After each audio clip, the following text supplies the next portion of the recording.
O indígena, ele faz filho para estar perto, para somar. O não indígena, ele faz filho para largar no mundo.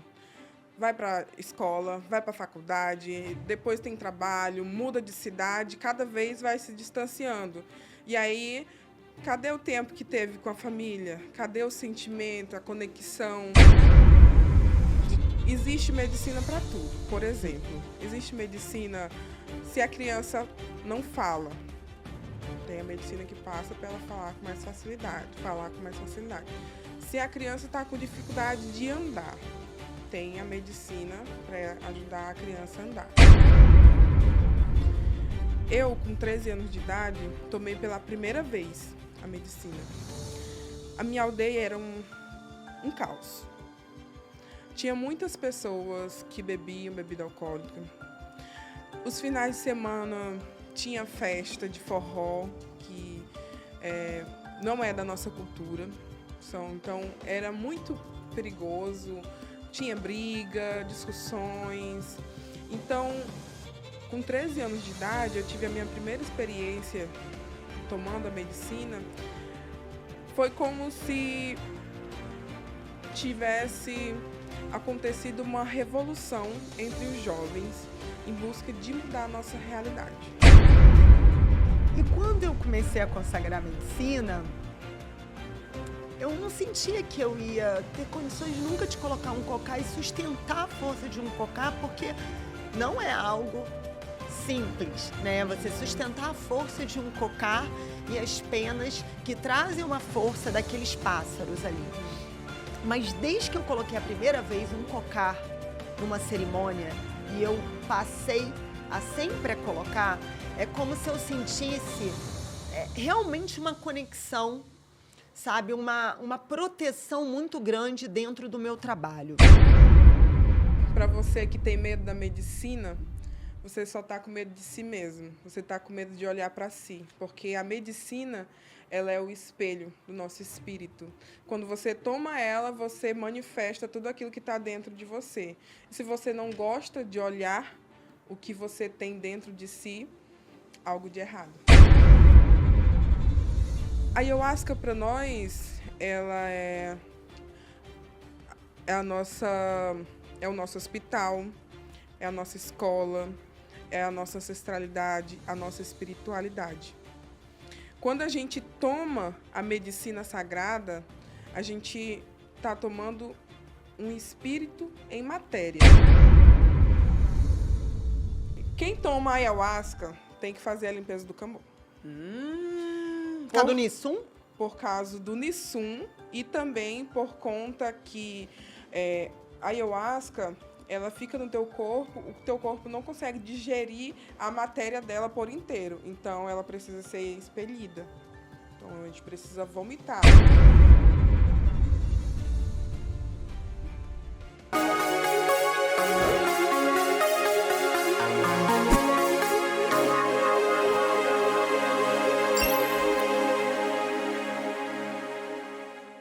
Oi, tudo bem? Eu sou Rosane Ventura, especialista em saúde mental e apresentadora do programa Positivecast Conexões da Rádio Positividade 104.5 FM.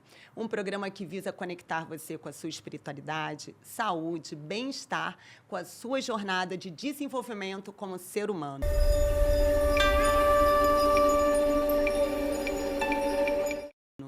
E hoje estamos aqui em mais um episódio da segunda temporada, em um estúdio maravilhoso, todo de vidro, em meio de um shopping, um estúdio novo.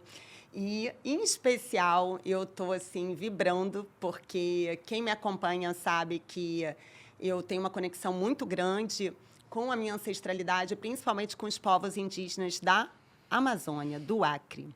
E me conectei com o povo Xanenauá, povo do Pássaro Azul. E nesse momento, gente, vocês vão conhecer Auapai, uma grande mulher que eu tive assim, a honra, né, e a bênção de conhecer em território indígena, lá no Acre, na aldeia de uma grande irmã também, Maspã, que nos apresentou, Vanu. E eu vou falar um pouquinho dela para vocês, se é possível apresentá-la, porque essa mulher é uma grande potência.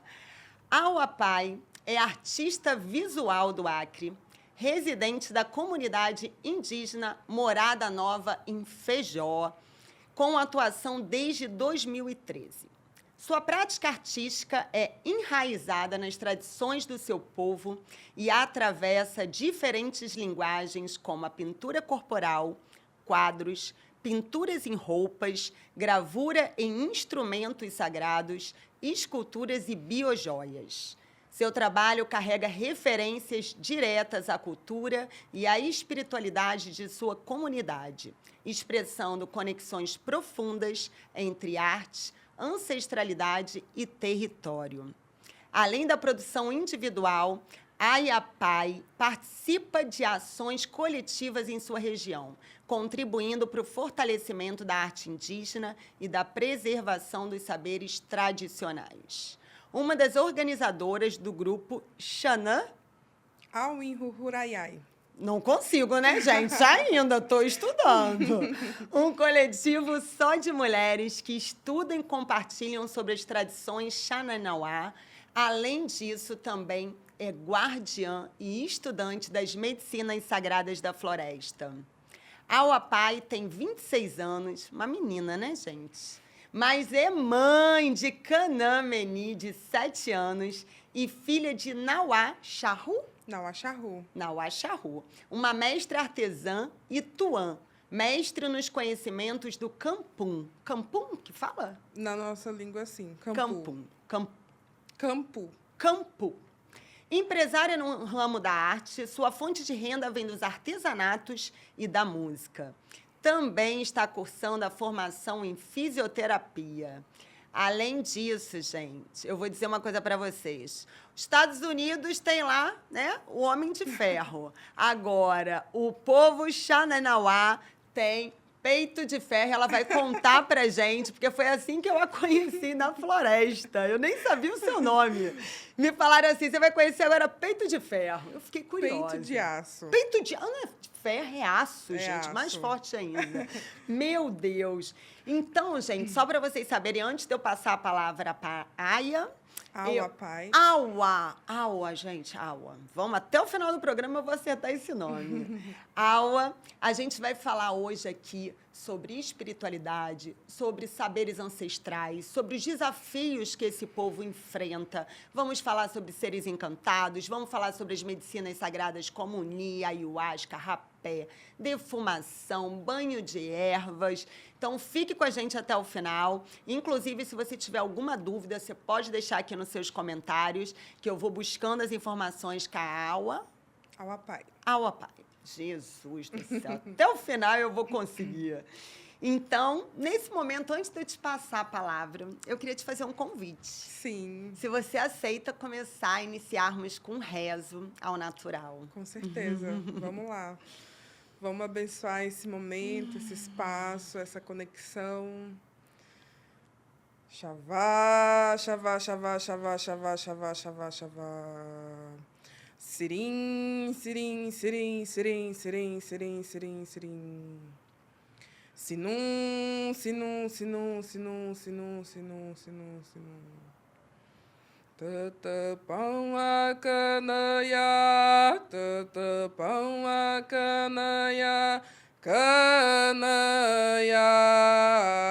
canaya. Tatapão a canaya, tatapão a canaya, canaya, canaya. Nuya, nuya, nuyaki, nuya, nuya, nuyaki, noyaki, noyaki. Nuya, nuya, nuyaki, nuya, nuya, nuyaki, noyaki, noyaki.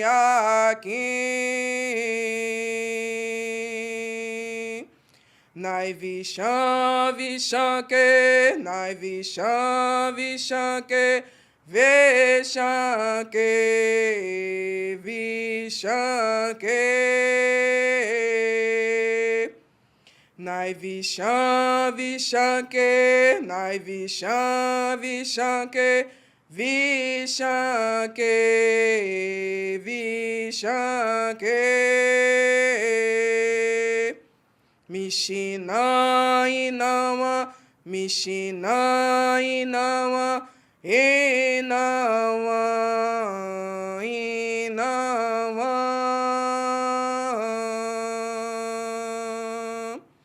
Mishina Inama, Mishina Inama, Inama, Inama.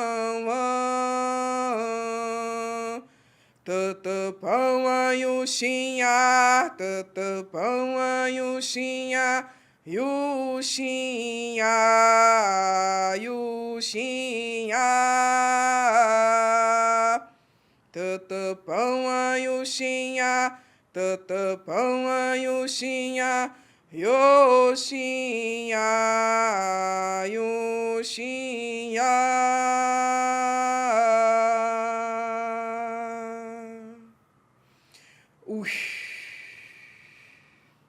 Xavá, xavá. Xavá, xavá, gratidão, gratidão. Nossa, dá para se teletransportar para a floresta, te ouvindo, minha irmã. Gratidão por esse rezo sagrado. Eu não conhecia esse ainda.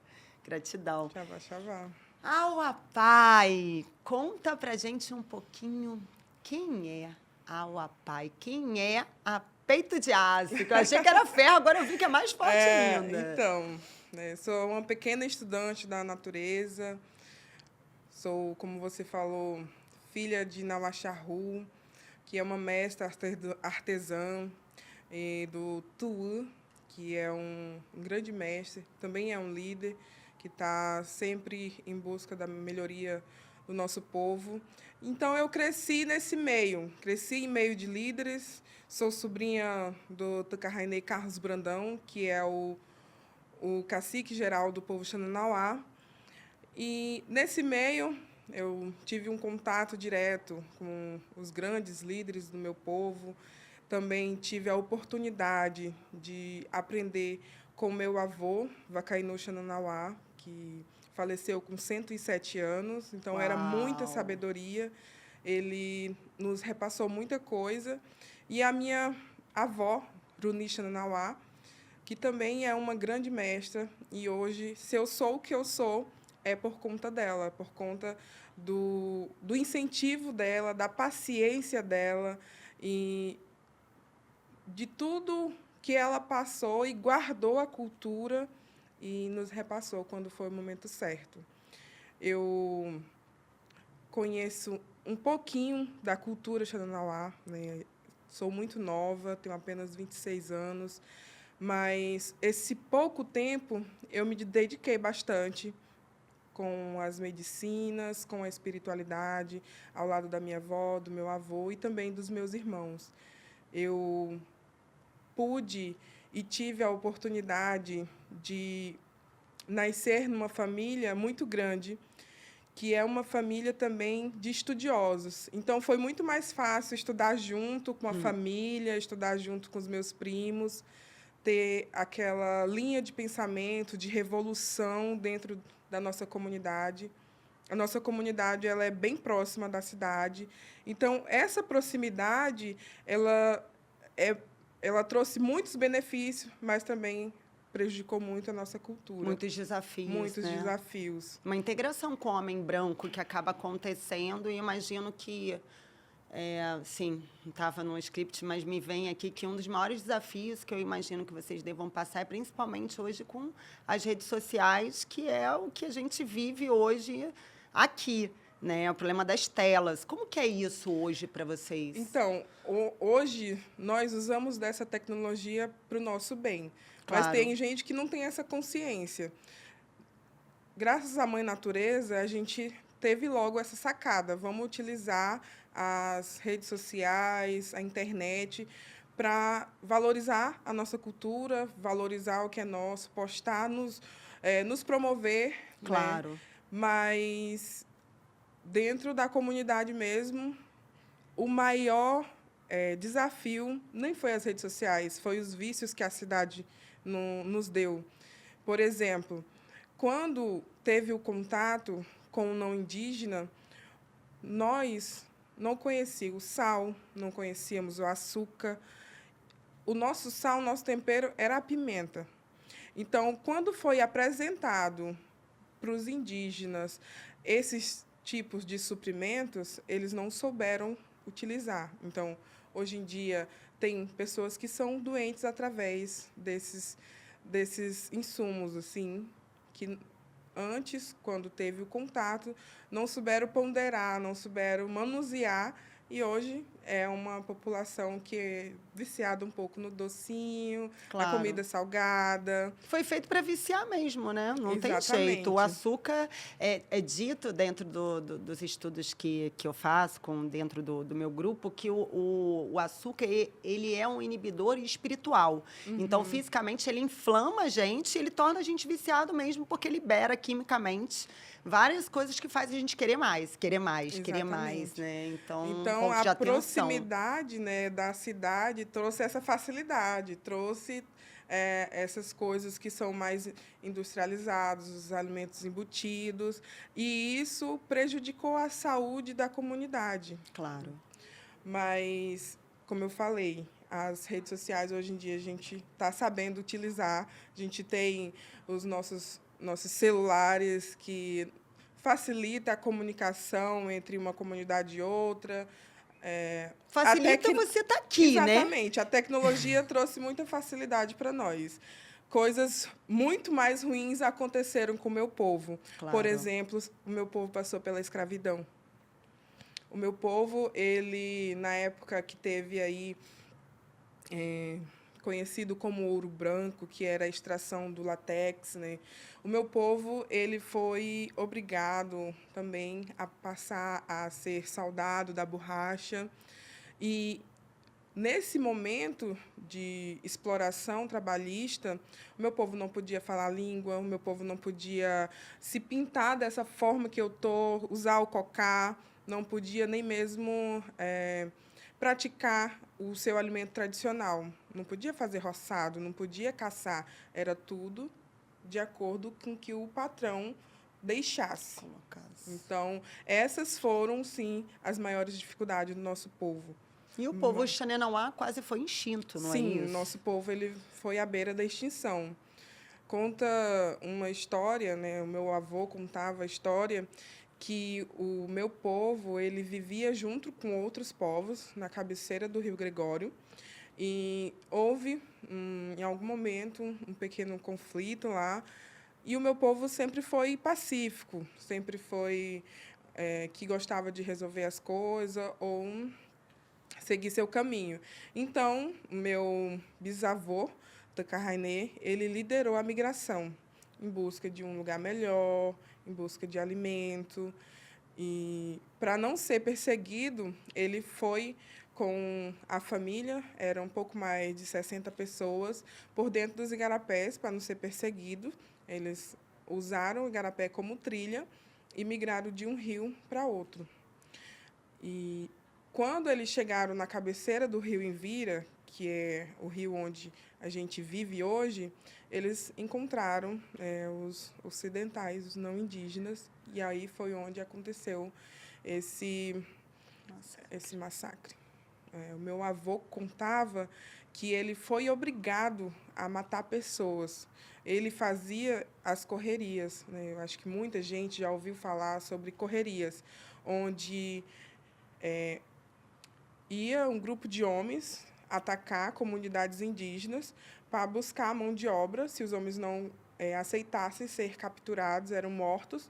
E as mulheres eram pegas como esposas, por conta que os seringalistas que chegaram não levaram esposas. Então, eles pegavam as indígenas para ser suas esposas. Então, isso sim foi momentos de grande dificuldade. O meu avô ele contava para nós esses momentos. Todas as noites, antes mesmo de chegar a energia elétrica dentro da nossa comunidade, a gente se juntava na cozinha da casa dele e ele contava as histórias de vida, contava as histórias mais ancestrais, de criação, de migração. Isso tem quanto tempo, mais ou menos? Você tem uma noção assim de quantos anos atrás que essa parte do massacre aconteceu? Só para ter uma noção de linha do tempo. Você ainda não era viva, eu não com era certeza. viva, né? Tem pouco menos de 100 anos, porque o meu avô, ele viveu isso na juventude dele. E ele faleceu com 107 anos, e já faz 7 anos que ele morreu. Então, não Já tem tá. tanto tempo assim. Sim, sim. Eu não sei de datas, porque Claro. nós, indígenas, a gente não se atenta a datas, a gente não tem nada escrito. Todo o nosso conhecimento é passado pela oralidade, né? Então, não sei especificar a data. Sim, mas já deu para ter uma noção, né, dessa linha do tempo. Sim. E a aldeia Morada Nova é a aldeia mãe, não é isso? Se você puder falar um pouquinho de quantas aldeias tem.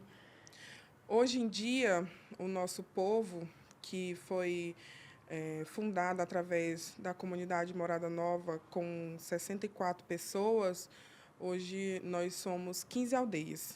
Somos 15 aldeias e temos uma população bem volumosa e está um pouco misto. Tem outras etnias também junto com o povo Xanenauá e também não indígenas. A gente acolheu. Eu sou uma dessas que adoro ser acolhida pelo povo. Maravilhoso. Então, foi dessa forma, assim, que um pouquinho, né, da história do nosso povo, dessa migração. Me diz uma coisa. Auapai, tá certo? Sim. Olha, estou treinando esse idioma, hein?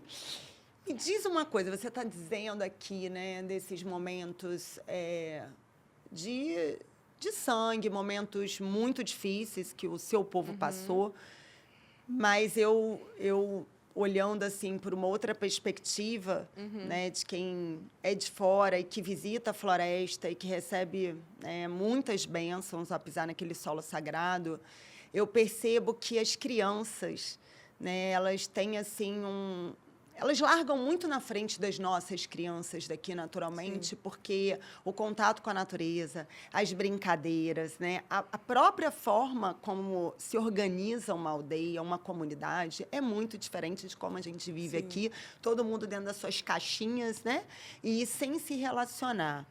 Você consegue transmitir para a gente assim, momentos da sua infância que são marcantes? O que você sente de diferente? Porque agora você está aqui um tempo, tem mais de 30 dias que você está no Rio de Janeiro. Não sei se você já veio outras vezes para a cidade anteriormente, mas é tudo muito diferente. Sim, é muito, muito diferente. Dentro da comunidade, não são só as crianças que brincam, os adultos também. Mas as brincadeiras de vocês é séria, gente. A brincadeira é uma brincadeira, assim, que... Mas, na minha infância, eu vivia muito isso, de estar com meus primos, com minhas primas, brincando de roda, fazendo música. O povo Xaninau é um povo cantador, né? Nós somos passarinhos. Então, em muitos momentos da nossa vida, a música estava lá com a gente. Então, a gente brincava, tomava banho de rio, dizia para a mãe que ia tomar banho na cacimba, ia tomar banho no rio. Nosso rio é muito perigoso. Então, nós não tínhamos noção disso. A gente não queria saber se era perigoso, a gente queria saber da diversão. Então, a gente passava muito tempo tomando banho de rio, brincando, se trepando em árvores. E também a nossa organização fazia com que a gente interagisse com os adultos também. Então, a gente brincava junto com os adultos, não tinha muito essa separação, era todo mundo junto. E um ensinamento que eu tive há muitos anos atrás com meu pai, que ele me falou assim: o indígena, ele faz filho para estar perto, para somar. O não indígena, ele faz filho para largar no mundo. vai para escola, vai para faculdade, depois tem trabalho, muda de cidade, cada vez vai se distanciando. E aí, cadê o tempo que teve com a família? Cadê o sentimento, a conexão? E nós resolvemos nossas coisas assim. Se a gente tem um problema, a gente resolve ali, na conversa, todo mundo junto. Estamos passando por desafios, esse desafio não é só meu, a gente vai buscar solução um para o outro. E é assim que a gente consegue organizar a nossa comunidade. Eu sinto que numa aldeia, assim, uma característica que para mim é muito marcante, que foi uma criança muito sozinha, muito isolada. E quando eu estou na aldeia, a sensação que eu tenho é que os filhos de uma família é filho de todos ali. Exatamente. As crianças são cuidadas por todos. E eu sinto, eu vejo assim um sentimento de muito de família, por isso que todos se chamam de parentes, né? Todo Tem mundo muito parente. isso. E, inclusive, para nós não existe primo segundo, terceiro, quarto, não. Ou tu é primo, ou tu é sobrinho. Se são mais novos que eu, são meus sobrinhos. Se são mais velhos que eu, são meus tios. Não existe parente até se perder na distância, não. Todo mundo ali, bem acolhido. E aí tem o parentesco que faz... Para não se perder a genética, tem também o primo que você pode casar e o primo que você não pode casar. E qual a diferença? Como que você sabe que é o primo que pode casar e o primo que não pode casar? Exemplo. O meu pai... São 4 irmãos. O meu pai, o tio Carlos, tem a tia Moça e a tia Luzia. Eu só posso casar com os filhos das mulheres. Com os dos homens, não posso casar porque são meus irmãos. Ou seja, se for irmã com irmã, não pode. Se for irmã com irmão, pode. Da família, sim. Conseguiu entender? Mais ou menos. Não, né? Mas é algo do povo. Ou isso do nosso povo. Do povo Xanenauá. Do nosso povo. Se for em outro povo, é de outra forma? Eu acho que sim. Cada etnia... Pelo que eu entendo, tem alguns povos que têm clãs que podem casar entre si e clãs que não podem casar. Olha. Lá, para nós, é dessa forma. Vou tentar explicar mais uma vez. Exemplo. A minha filha só pode casar com os filhos do meu irmão homem. Se ela quiser casar com os filhos da minha irmã, que é mulher, não pode. Não pode casar com o filho da Fran, por exemplo? Não. Mas, se for do Vacainô, pode. Mas eu não consigo entender por quê, né? Então, na genética, se for casar irmã com irmã, e aí dá erro, nasce com deficiência. Entendi. Então, tem um erro genético. Então, para guardar essa genética, não pode. Claro. Isso foi algo também que eu percebi, pelo menos nas aldeias que eu visitei, que você não encontra questões assim mentais, crianças com autismo.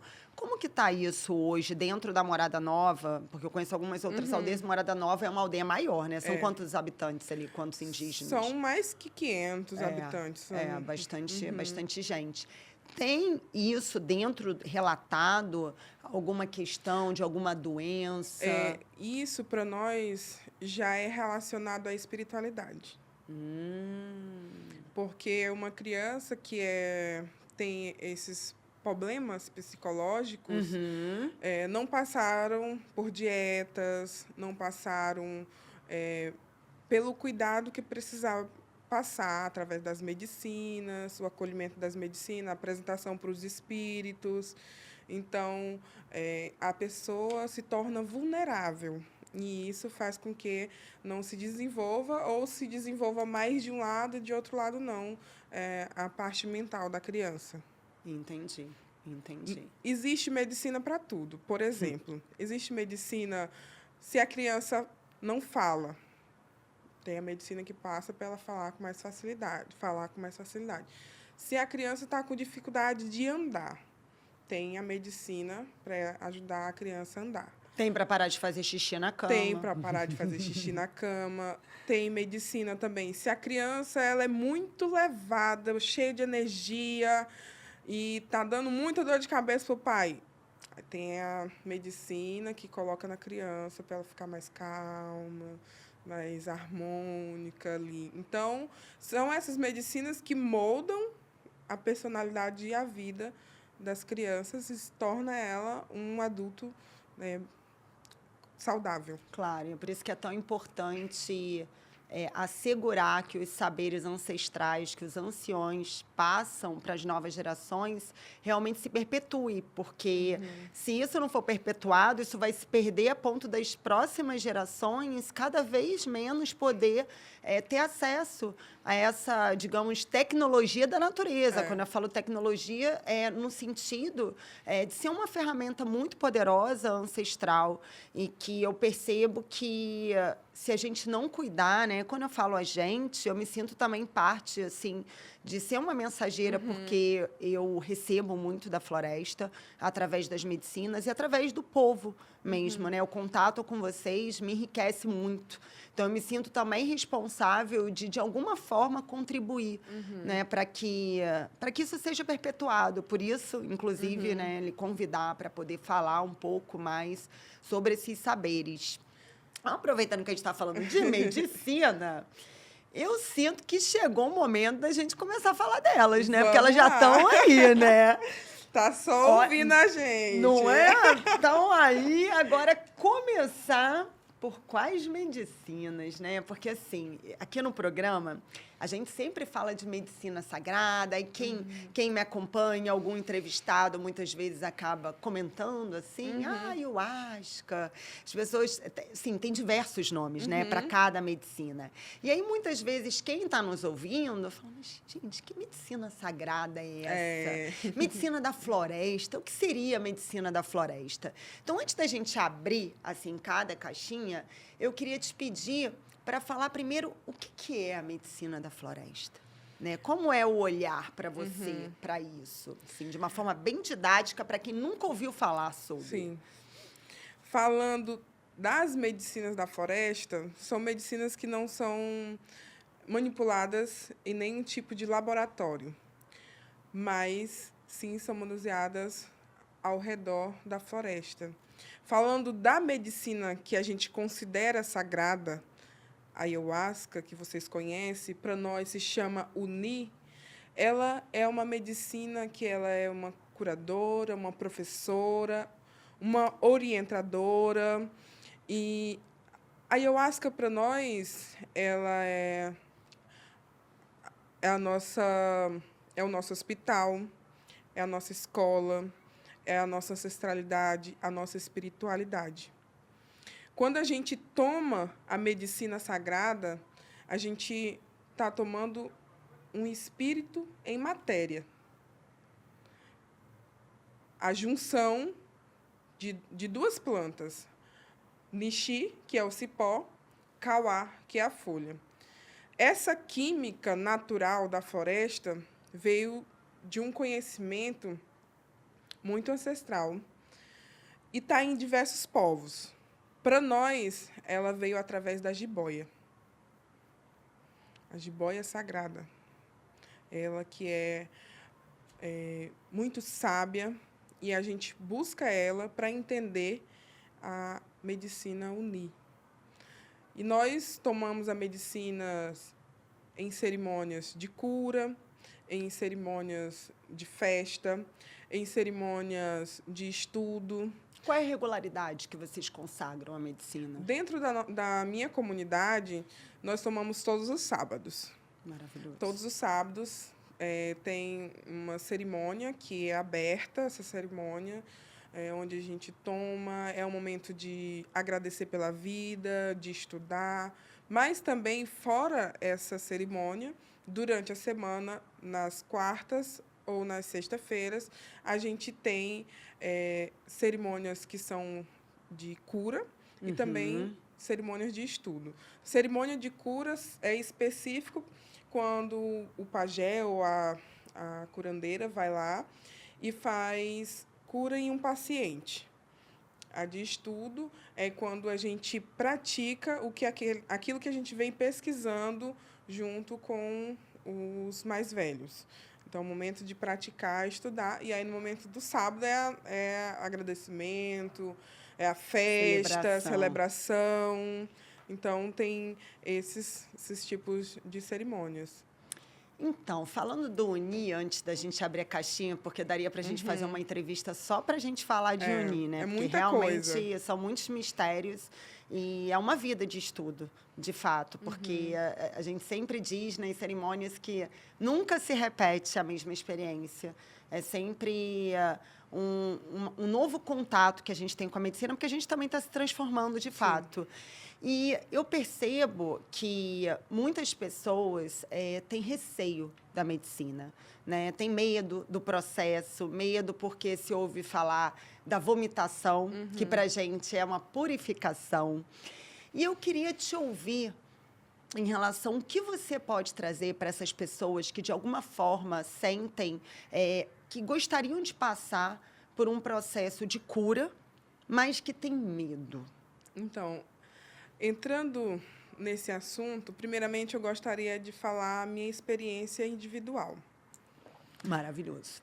Eu fui uma jovem que desde muito cedo, tive muita curiosidade e dedicação para aprender sobre as medicinas da floresta, também sobre a espiritualidade. Eu, com 13 anos de idade, tomei pela primeira vez a medicina. A minha aldeia era um caos. Tinha muitas pessoas que bebiam bebida alcoólica. Os finais de semana tinha festa de forró, que não é da nossa cultura. Então, era muito perigoso, tinha briga, discussões. Então, com 13 anos de idade, eu tive a minha primeira experiência tomando a medicina. Foi como se tivesse acontecido uma revolução entre os jovens em busca de mudar a nossa realidade. O meu povo, ele era um povo que só quem podia tomar as medicinas sagradas eram os mais velhos. Mas a gente tinha poucos velhos.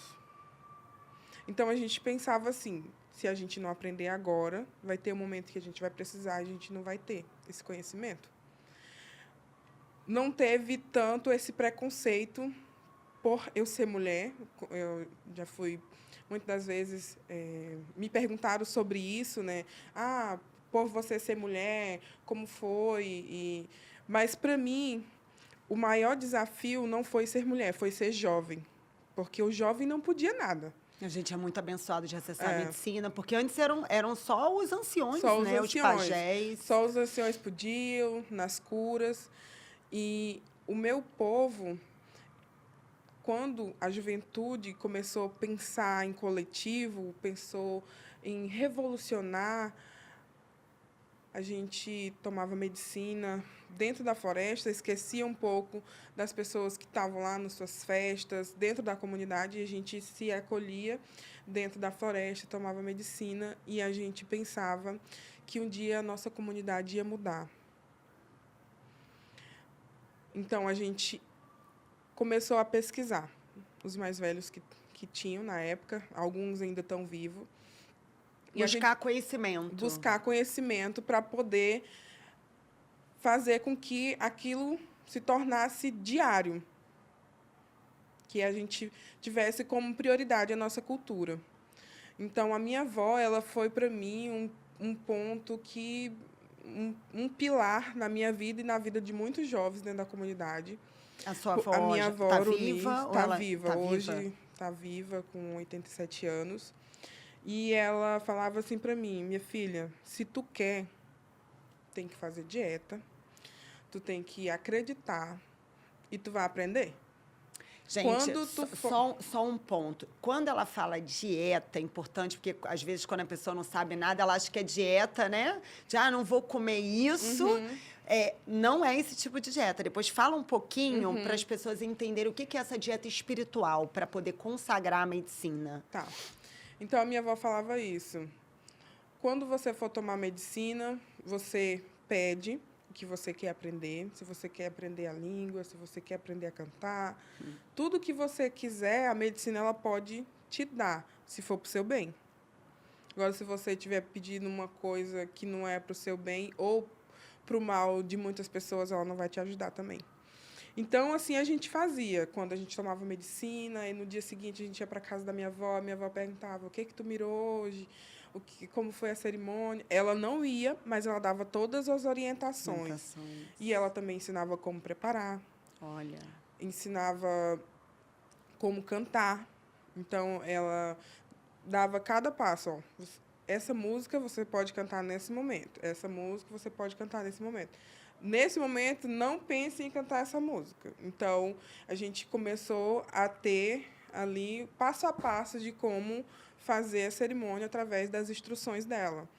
Eu e alguns primos meus.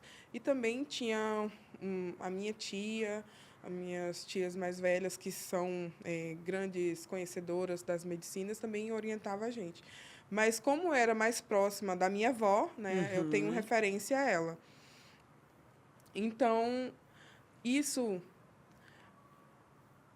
eu, com 13 anos, comecei a ir para as cerimônias. Depois de algum tempo, a gente não ia mais para a floresta, a gente já estava fazendo cerimônia no meio da aldeia. As pessoas pararam de beber, né? Muitas pessoas viram que era importante colocar como prioridade a nossa cultura, e a gente fortaleceu material e espiritualmente a nossa cultura. E você sente que quando você começou a consagrar, você começou a desenvolver as suas habilidades com canto? Como é que foi a sua iniciação com os instrumentos? Porque você toca, você canta brilhantemente. E como que é isso? Porque toda vez que eu vou para a floresta, eu digo que quando eu volto um ano depois, eu vejo o progresso em um ano de cada tchaná. Né? O tchaná são os pássaros da floresta, são aqueles que cantam.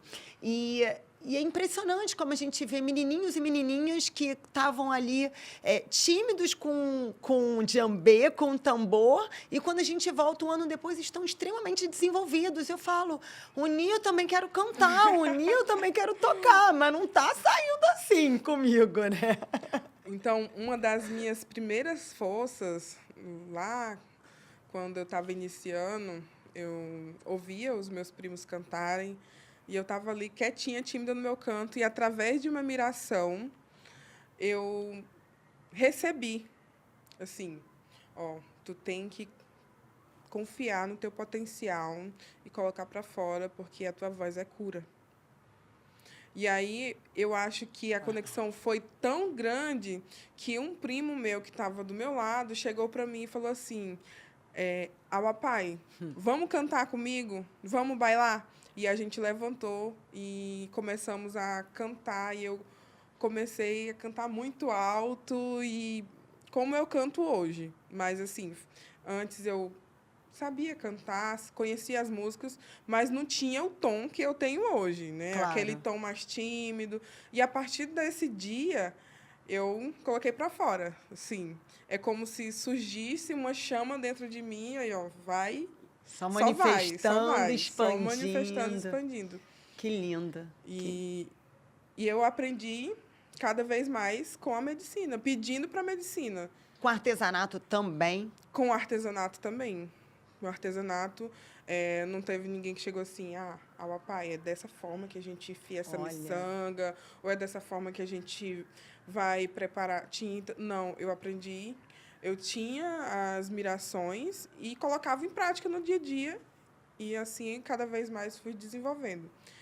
Alguns anos depois, eu tive momentos de retiro, que eu pude me aprofundar mais ainda. Claro. E foi aí que eu comecei a me formar como artista. Assim, eu já sabia um pouco sobre pintura, mas quando eu comecei a estudar mesmo, eu tive o desenvolvimento das técnicas. Então, só para recapitular aqui, para quem talvez possa não tá conseguindo acompanhar 100%, Importante te dizer que, quando ela fala em miração, é uma visão, né? Uma visão que a gente está recebendo ali na força sobre o efeito da medicina, do Uni. E importante dizer aqui também, na verdade, importante dizer não, é para eu não me perder.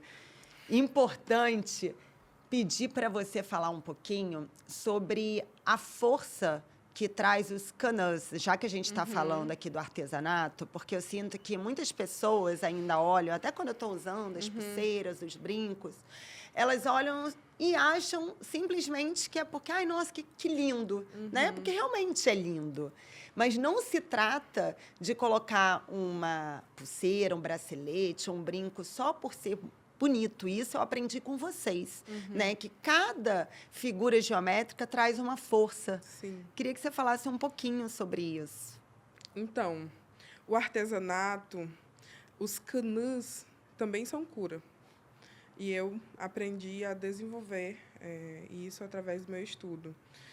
Por exemplo, eu tenho essa flor, que foi eu que fiz, e ela é inspirada no fogo. É uma flor, mas ela traz a chama do meu corpo.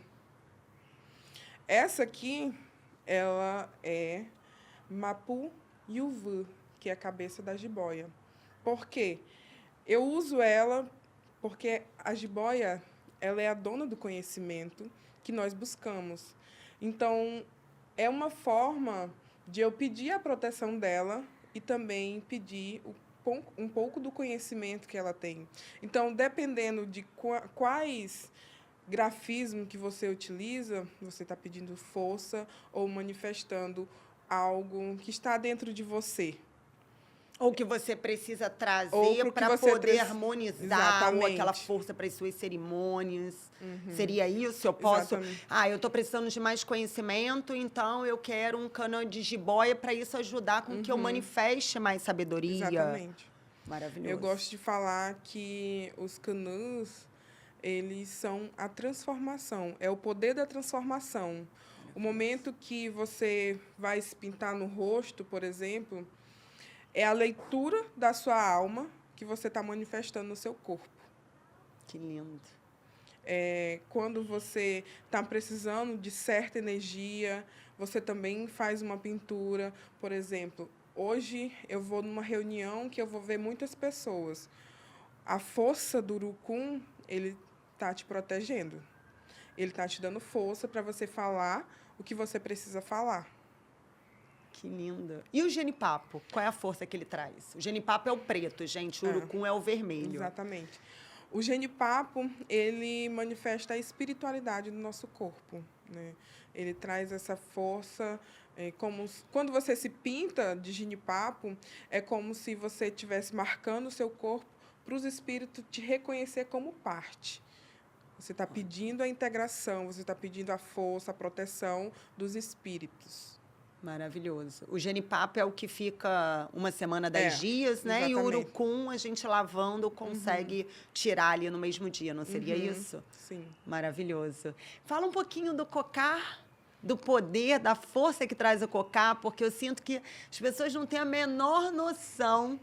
Olha, eu vou te dizer uma coisa e eu espero, assim, eu sei que muitas vezes eu sou julgada, né? Porque desde que eu me conectei com o povo Xanenauá, eu passei a usar o cocá nas cerimônias.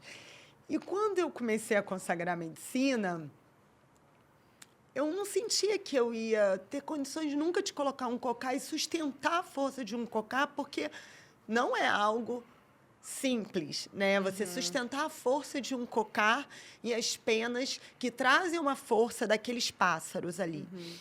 Mas desde que eu coloquei a primeira vez um cocar numa cerimônia e eu passei a sempre colocar, é como se eu sentisse realmente uma conexão, sabe? Uma proteção muito grande dentro do meu trabalho. E eu sei que muita gente pode olhar essa Nauá, né, como é dito, a não indígena, com cocar, mas, para mim, é a forma que eu tenho também de estar conectado com a minha ancestralidade, porque todos nós, independente de indígenas ou não, eu acredito que eu tenho um sangue indígena, sabe? E me sinto protegida, me sinto conectada com a floresta, me sinto conectada com o povo do Pássaro Azul, sabe? E aí, assim, eu não sei como você enxerga isso, tá? Do Nauá estar colocando, né, um cocar, né? Eu sinto que tudo tem muito a ver com a intenção, com o que é colocado, com a verdade daquele coração. Porque isso eu perguntei dentro da própria aldeia Xanenauá, né, como era para eles, porque eu me sinto parte do povo. Eu estou lá todo ano, sabe? E honro muito o povo de vocês, honro mesmo. E olha que eu já tive com muitas etnias, mas o meu coração é azul. Não tem jeito, ele é azul. O cocá, ele é feito por vários nós. Cada nó é como se fosse uma oração que te conecta a uma raiz da floresta. A beleza do cocá, ele te traz a fortaleza de você seguir firme. Quando alguém te vê, primeiramente, se você está de cocá, ela olha logo para o seu cocá. Então, ali, qualquer mau pensamento, qualquer coisa ruim que ela esteja mandando para você, o cocá já segura. Ele é a sua proteção, o seu escudo.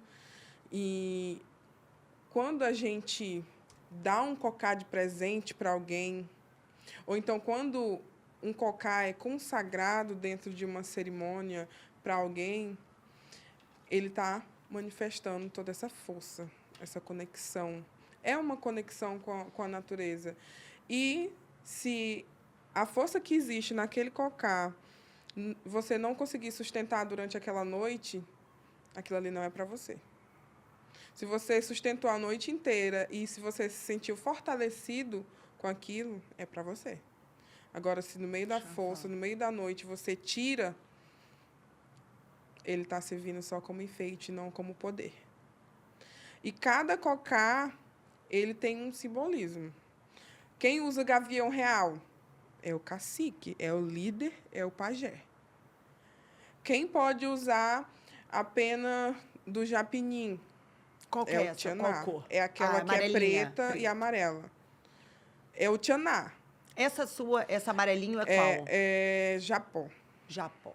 É um primo do Tianá. Ah, maravilhoso. Então, tem as categorias que podem ser usadas.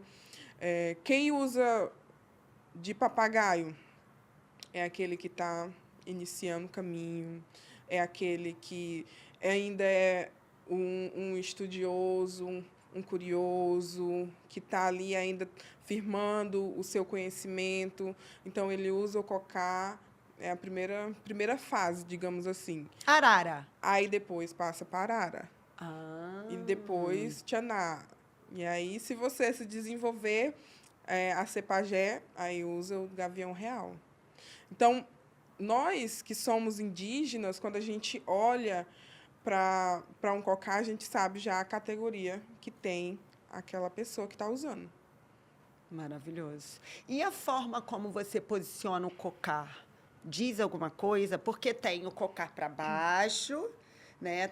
Agora seu cocar está todo aberto. Eu já ouvi algumas coisas, eu queria ouvir de você. Então, vai do estilo da pessoa também e da forma que ela está querendo usar. Né? Eu estou manifestando a minha força e a minha beleza.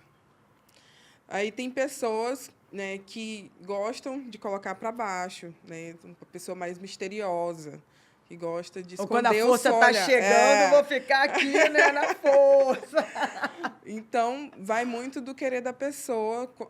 Essas coroas, a gente chama, né? Tem a coroa, que são os menores, e tem o cocar, que são aqueles maiores.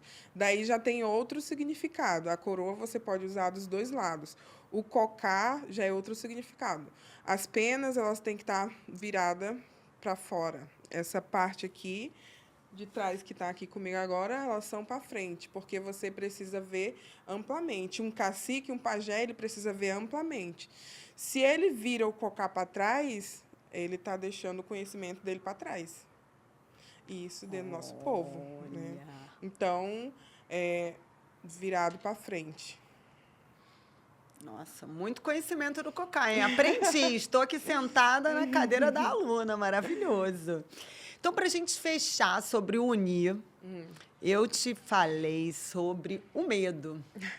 Sim. O que você tem de mensagem para essas pessoas que sentem medo? O que você pode falar para elas? O que eu posso falar para você que tem medo da medicina, você só está com medo de si mesmo. Você está com medo de olhar para si. Porque a medicina, ela é o espelho do nosso espírito. Quando você toma ela, você manifesta tudo aquilo que está dentro de você. E se você não gosta de olhar o que você tem dentro de si, algo de errado. Chavá. Entenderam por que ela está aqui, né, gente? Porque, assim, eu fiquei surpreendida quando eu entrei no Instagram, porque eu não sabia, a senhorita não avisou que estava vindo para o Rio de Janeiro. Para mim, eu só ia lhe encontrar no meio do ano de 2026, quando eu chegasse lá na aldeia. E aí eu vejo stories de Auapai cantando Exatamente. no palco com o seu Jorge. Falei, meu Deus, essa mulher tá demais. Então, depois eu vou querer que você fale um pouquinho disso. Como que foi essa história? Porque eu, de verdade, eu vibro muito pelo povo. E quando eu vejo uma situação dessa, eu vejo que é uma forma de trazer voz, né? Trazer uma voz para o povo de vocês.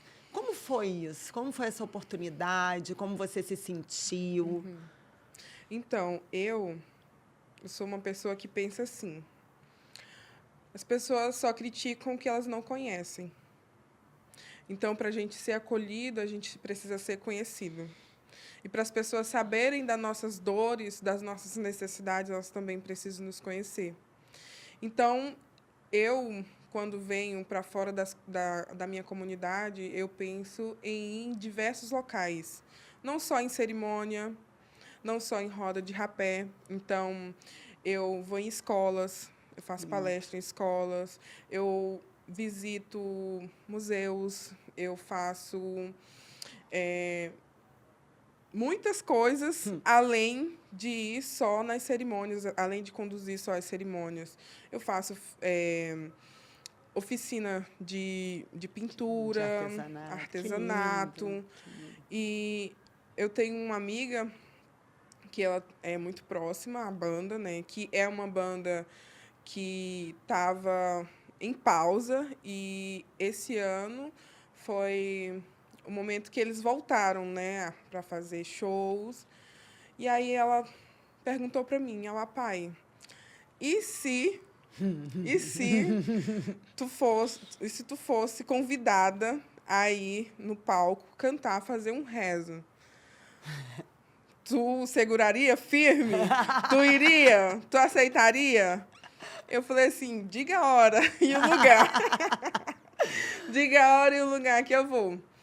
Então, ela fez, né, toda essa tramitação entre a banda e a mim, e casou as datas, e eu estive lá no palco da banda Farofa Carioca, na Arena Jockey, que foi um momento muito, muito marcante para mim. Foi um sonho realizado que eu não sonhava, não imaginava. Nem sabia que tinha esse sonho. Que tinha esse sonho. Então, e estar no palco foi uma coisa muito natural para mim. Eu me surpreendi, assim. Eu não fiquei nervosa, não fiquei com medo.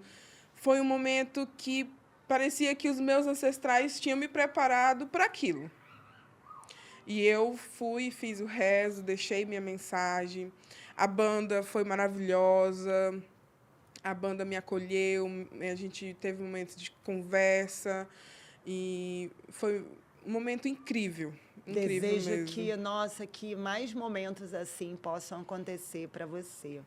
Sabe? Que você possa levar essa sua voz, essa sua potência através, né, da sua música, essa medicina, porque a sua voz é uma medicina muito grandiosa. Nossa, estou aqui torcendo para que você venha todo ano para o Rio de Janeiro. Daqui a pouco você está no exterior, hein? Ó, ouve o que eu estou te falando. Assim Vou estar acompanhando isso. Assim é. Assim é. Então, depois do momento do Uni, ayahuasca, vamos falar do Campum. Vamos deixar o rapé para o final. Vamos. Então, o Cambô, ele é uma medicina, e muitas pessoas já ouviram falar, muitas pessoas que não tomam Uni utilizam dessa medicina porque ela é uma coisa corporal, né? Você não sai da sua consciência, você passa por um momento de extrema cura. Extrema cura, extrema purificação do seu corpo físico. Então, o Cambô, ele é uma vacina. Ele nos traz anticorpos, limpa o nosso corpo. Que vem da onde essa vacina? Do sapo. Do sapinho lá. Verde lindo, verde vivo. Verde que nem esse brinco aqui, né? Bem verdinho. E tira, né, o leite dele, que é o veneno dele. E tem até uma marquinha aqui.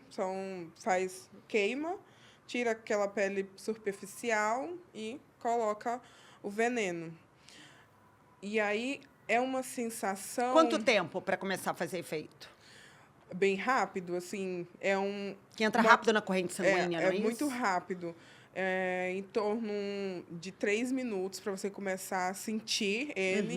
Ele age mais ou menos por uns 5, 10 minutos e depois já passou. Mas ele é uma medicina, é como se você sentisse cada pedacinho do seu corpo, cada lugarzinho, cada veia que o seu sangue vai indo e você sente pulsar.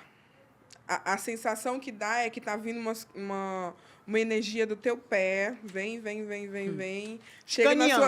Chega assim na sua cabeça e faz assim, ó. Tim. Aí quando você escuta esse tim, é o momento que chega a limpeza, é o vômito. Então você vomita e antes de você fazer queimadura e colocar o leite do sapo, tem uma preparação que precisa tomar o líquido. Nós tomamos a caiçuma, que é a caiçuma que é feita de mandioca. Então, a gente toma, no mínimo, 2 litros para ter o que vomitar. Então, ele é uma medicina que é feita assim que o dia está amanhecendo, por volta das 5 horas da manhã. E depois que você passa por esse processo, tem que fazer alguma coisa. Se tu passar o Cambô e for deitar, meu filho... A medicina não é assim. Você vai ficar cada vez com mais preguiça, má disposição. Então, para você ficar forte, porque o Cambô ele traz essa fortaleza. Nós tomamos mais ou menos 1 ou 2 vezes por ano para você ter essa força de trabalhar. Então, quando a gente passa, vamos logo fazer alguma coisa. Se você quer ter um foco na mente, vai escrever, vai ler, vai fazer alguma coisa que use a mente, o artesanato. Se você quer ter uma força e disposição para trabalhar, vai para o roçado, vai limpar uma casa, vai lavar uma roupa. Não pode dormir, não pode ficar na moleza. Não pode ficar na força da moleza. Não pode ficar na força da moleza. E aí você vai e faz tudo isso e tem uma contraindicação. Não pode baixar a cabeça? Isso também. Mas quem tem pressão alta não pode passar Cambô. Ele aumenta a pressão. Então, quem tem pressão alta é muito perigoso. O Cambô, ele pode matar. Então, por isso que dentro da minha comunidade, só quem passa, quem tem... quem aplica, né, é quem tem o conhecimento da raiz à folha dessa medicina, assim, porque é muito perigoso. Você coloca em risco sua vida. Quem tem a pressão alta. Então, não é indicado para quem tem pressão alta. E, como tu falou, né, não pode baixar a cabeça. Não pode baixar a cabeça. O que acontece se baixar a cabeça? Você fica inchadão, assim, como se fosse a cara de um sapo. Então, a gente tem que ter postura na hora de fazer a limpeza. E uma coisa, o Cambô, ele não traz limpeza só através do vômito. Pode vir pelas partes de baixo também. O xixi, o cocô. Você soa bastante. Então, é um processo bem rápido. Mas de consciência, né? Você não totalmente consciente, você não tem miração. Não tem miração. E ele, quando a gente está na comunidade, a gente toma desde a juventude até, assim, não tem idade para tomar. Olha. Você toma até enquanto você quiser. E também ele é uma medicina que ele tira a panema, né? Panema é a má sorte. O que é a panema? Má sorte. Então, ele traz toda essa positividade. Panema também poderia, assim, tá ligado a uma depressão, pessoas que estão muito tristes, ou só... Porque, assim, a má sorte pra gente, às vezes, não fica tão claro. Poderia ser as pessoas que ficam tão desanimadas, sem ânimo pela vida, ou não? Então, dentro das nossas comunidades, a gente fala que a panema é quando você tá com azar no seu dia a dia, que você não tem coragem de trabalhar, que você, quando vai fazer alguma coisa, nada dá certo, tá com o caminho fechado. Então, são essas coisas que são a panema. Tá, entendi.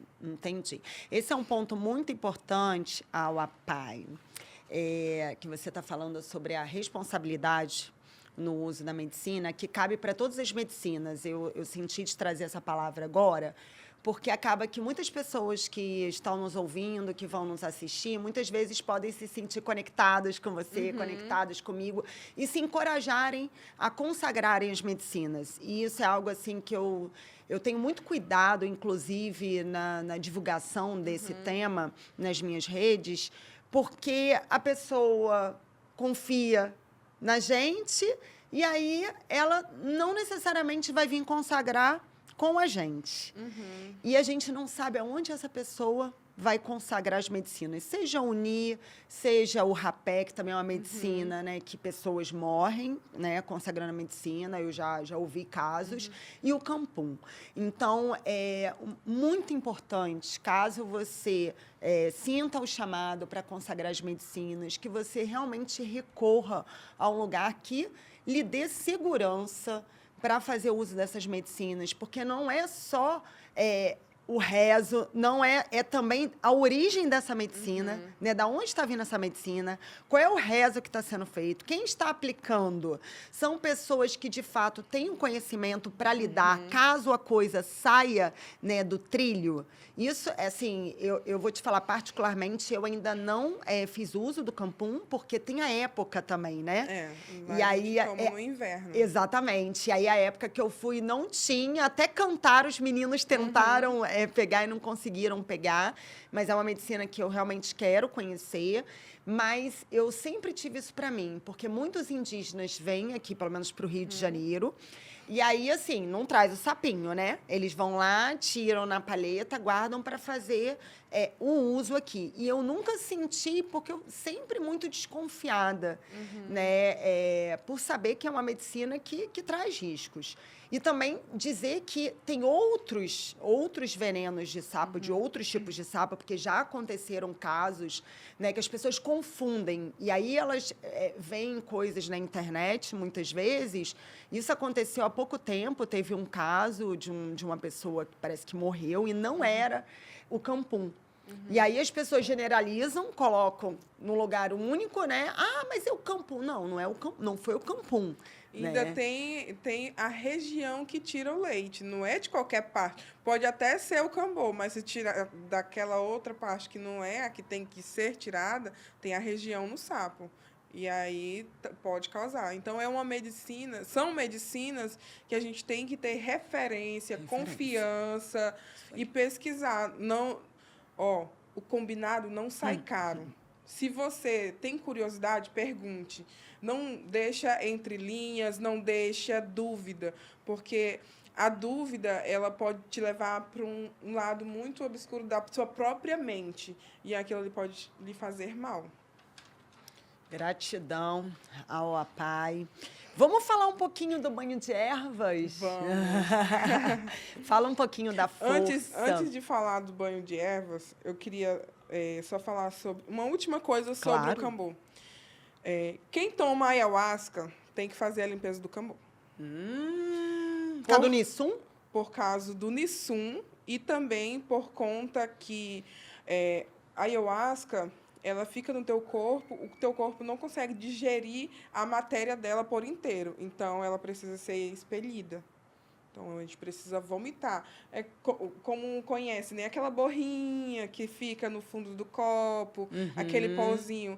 E aquilo ali, se for em grande quantidade, ela pode causar problema no seu estômago. Então, por isso que quem toma o NI, ele tem que fazer a limpeza do cambô também, porque senão, futuramente, ele pode ter cálculos na vesícula, ou até mesmo no rim. E qual a regularidade? Uma vez, duas vezes por ano? Uma vez por ano. Perfeito. Então, se você consagra a medicina da ayahuasca, Santo Daime, uni, fique atento, busque um lugar de referência para você fazer, né, o uso do cambô, campum, né, que é conhecido por vários nomes. Maravilhoso. Eu vou ter que fazer correndo. Eu já estou consagrando há alguns anos a medicina da ayahuasca e nunca fiz. Eu tenho problema, tive algum tempo atrás, problema de pressão alta. Você trouxe? Não, não trouxe, não aplico lá, só meu pai que aplica. Tá. E para mim foi um processo muito forte, assim. Quando eu sei que eu tenho que passar, então eu passo. Mesmo tendo pressão alta, eu passo, porque eu creio que se eu morrer passando cambô, eu vou morrer feliz. Foi o que eu pensei quando eu fui para a floresta. Quando eu me vi fora do corpo, eu pensei, se eu morrer, eu morro feliz. Tá tudo certo, tô na terra sagrada. Foi querendo a cura, então vou ser perdoada. Tá. Exatamente. Então, né? É isso. Mas eu passo, não regularmente assim, mas a cada 2 anos, por eu ter esse problema, eu passo mesmo assim. Nossa, essa informação eu nunca tinha ouvido. Isso é... Nossa, precioso, precioso. Gratidão por essa partilha. Tá Saber bom. super ancestral. Então, vamos falar do banho de ervas. Banho de ervas. O banho de ervas, existe vários. A minha avó, ela me ensinou que para cada medicina, ou não, corrigindo. Para cada questão. Para cada doença que existe, Deus, o Paniri, deixou uma medicina que cura. Então, tem diversos banhos, tem diversos chás, compressas, colírios, tudo está na floresta. E nós utilizamos o banho como descarrego, nós utilizamos o banho como forma de fortalecer o nosso espírito também. Nós utilizamos o banho para dores corporais. Se, por exemplo, alguém quebrou o pé, tem uma erva que ele vai fazer a compressa, vai tomar o banho. Tem também um gesso natural. Não sei se vocês já ouviram falar, mas tem. Não. Se alguém quebrar alguma parte do osso, existe uma medicina... Aquela que da árvore que sai tipo um látex? Sai tipo um látex e Sim. colocando no corpo, ela fica endurecida e só sai quando o osso volta ao normal.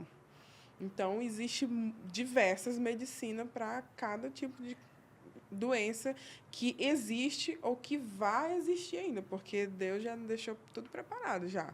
Maravilhoso. Eu sinto, assim, é impressionante quando a gente faz a imersão Conexões Amazônia. A gente tem um preparo dos banhos quando o grupo chega, e aí é um tipo de banho. E aí, conforme todo mundo chega, tem aquele momento ali de muita curiosidade, de muita agitação, e conforme eles vão recebendo os banhos, as medicinas, as consagrações, as defumações, é como se fosse tranquilizando. O calor vai ficando menor, o incômodo com os bichinhos vão ficando menor, né? Porque as próprias ervas vão fazendo esse trabalho de harmonização, é isso que eu são sinto. espíritos que agem no nosso corpo. Vai te trazendo harmonia, tranquilidade, expansão de consciência.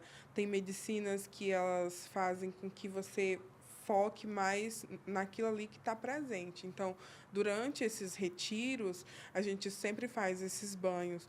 Porque a pessoa que vai daqui, de fora da comunidade, para uma aldeia, ela, assim, vai esperando muita coisa ou esperando nada. Então, é uma forma de tranquilizar. O banho medicinal traz essa serenidade, essa calma. E É muito bom. Eu recomendo, assim, tomem banho medicinal, porque ele é revigorante. Você sente o teu corpo, o teu espírito.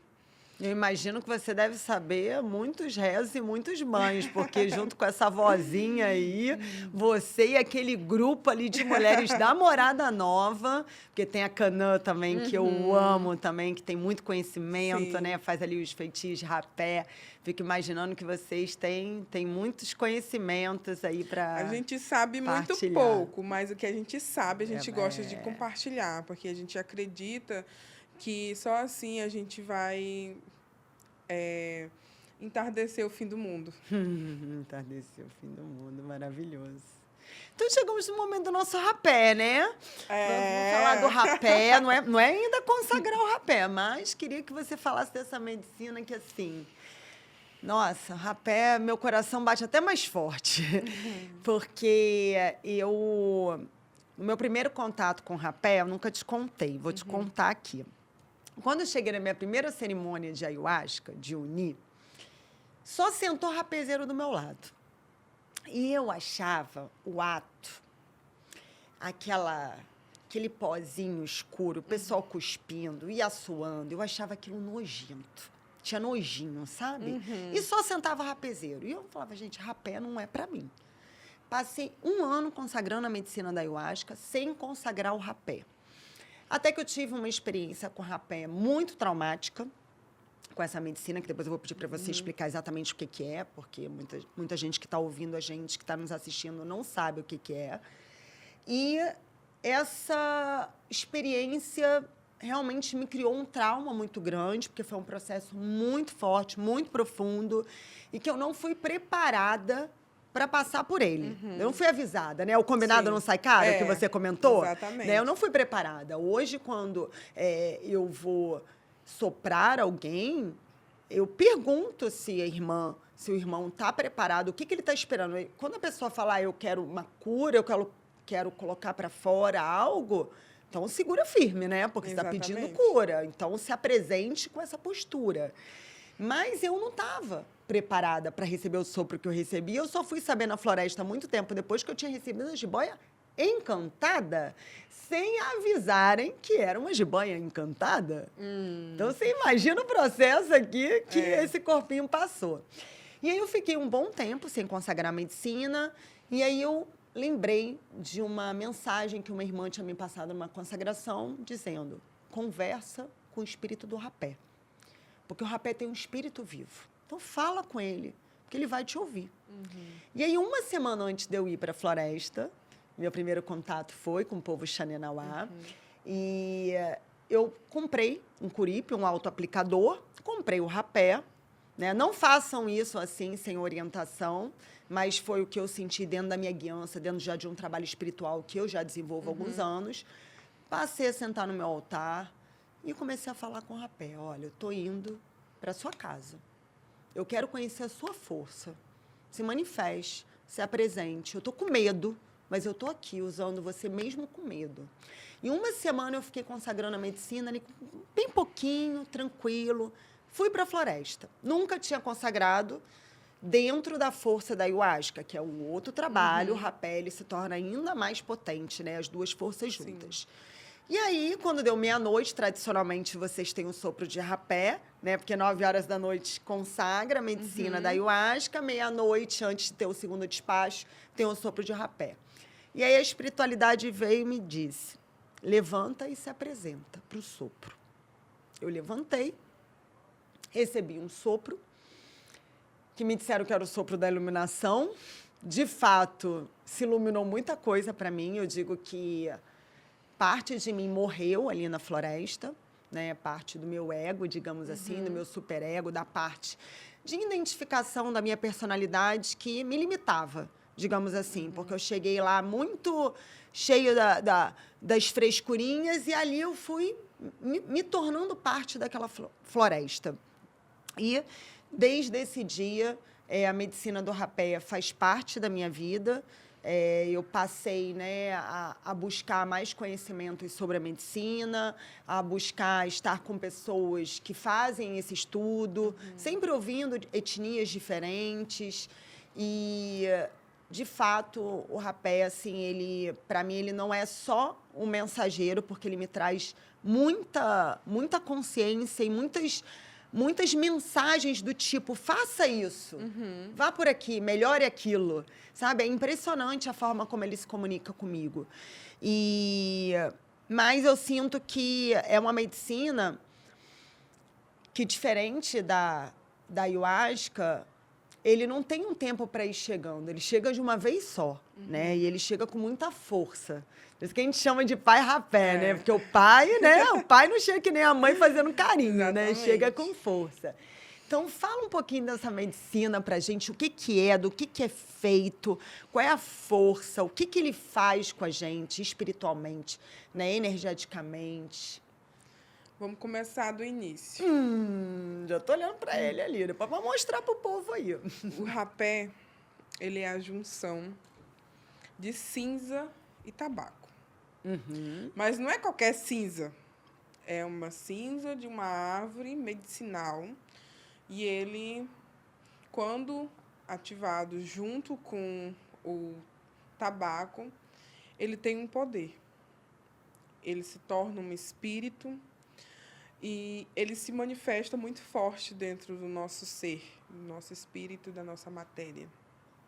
Ele traz conhecimento, ele nos dá direção, ele nos purifica. Se você tem alguma coisa que não está te fazendo bem, material ou psicologicamente, ele vai e arranca. Dentro do nosso povo, existe vários tipos de rapé. Existe o rapé, que ele é a junção somente da cinza e o tabaco. Existe também o rapé, que é a cinza, o tabaco, e tem ervas específicas, ainda em folha. E tem o rapé de caçador, que é uma outra química, uma outra mistura, que isso aí é o segredo do pajé, do caçador. Eu não posso falar sobre ele também, porque eu nunca fiz. Claro. Eu nunca fiz, não sou caçadora, né?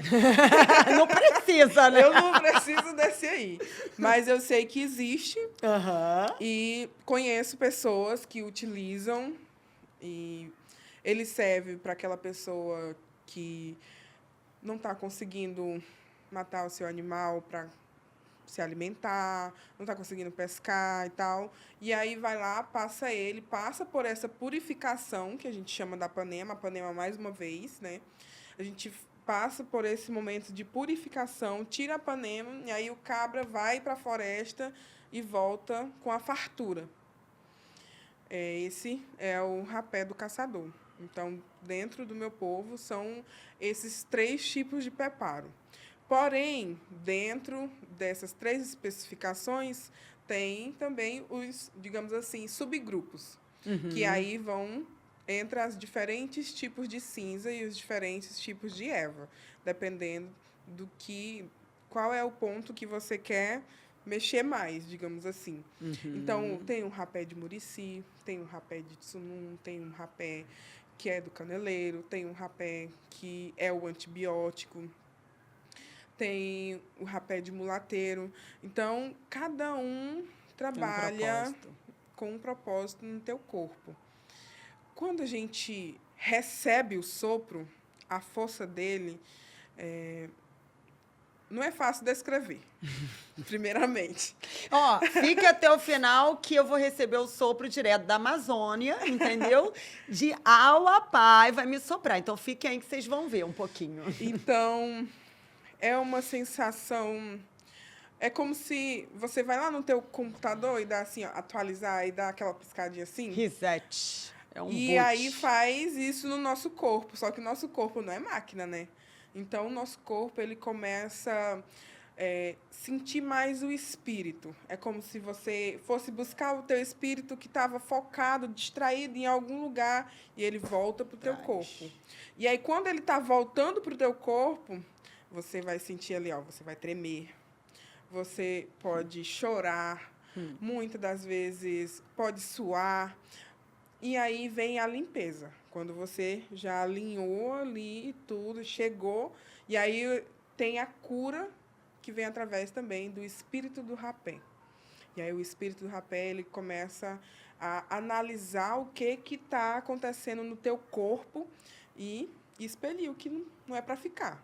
Então, você pode fazer diversos tipos de limpezas. Pode ser o vômito, xixi, cocô, lágrima, suor, cuspe. E uma coisa, o rapé, ele é espírito. Então, o espírito ele não pode ficar preso. Você utiliza a força dele e você tem que colocar para fora. Então, tem que assoar o nariz até o último, sair até o último rapézinho e cuspir. Se vier a vontade de cuspir, não pode engolir, tem que colocar para fora. É uma limpeza. Se você está colocando para dentro, aquilo ali vai irritar mais o seu corpo ainda e você pode fazer uma limpeza maior ainda do que necessária. E quando o rapé some? Porque, assim, eu já vi algumas pessoas receberem sopro e parece que o rapé vai para algum lugar. Já recebi sopro que parece que foi para algum lugar. Não sei. Como que é isso? É porque o rapé, a direção certa do rapé, ele não é para ir para a garganta. Ele vai e sobe aqui nessa região. Então, dependendo se tem muita, digamos assim, muito líquido ou não, ele pode ficar um tempo a mais lá, mas em algum momento ele vai sair. Ah, entendi. Tá. Ele pode não sair ali naquele exato momento, mas ele sai. Perfeita, porque às vezes eu vejo que tem tchaná, gente, que sopra, continua cantando, nem assoa, nem cospe. Eu falo, gente, para onde foi aquele rapé? Mas sai. Sai, em algum momento. E também são técnicas, né? O tchaná, ele já tem várias técnicas aí. Porque o tchaná, por exemplo, ele passa o rapé para dar energia e força para ele cantar aqui. Então, ele não pode parar para cuspir ou suar. Então, ele vai aguentando, aguentando. Parou de cantar e tocar ali, ele vai colocar para fora.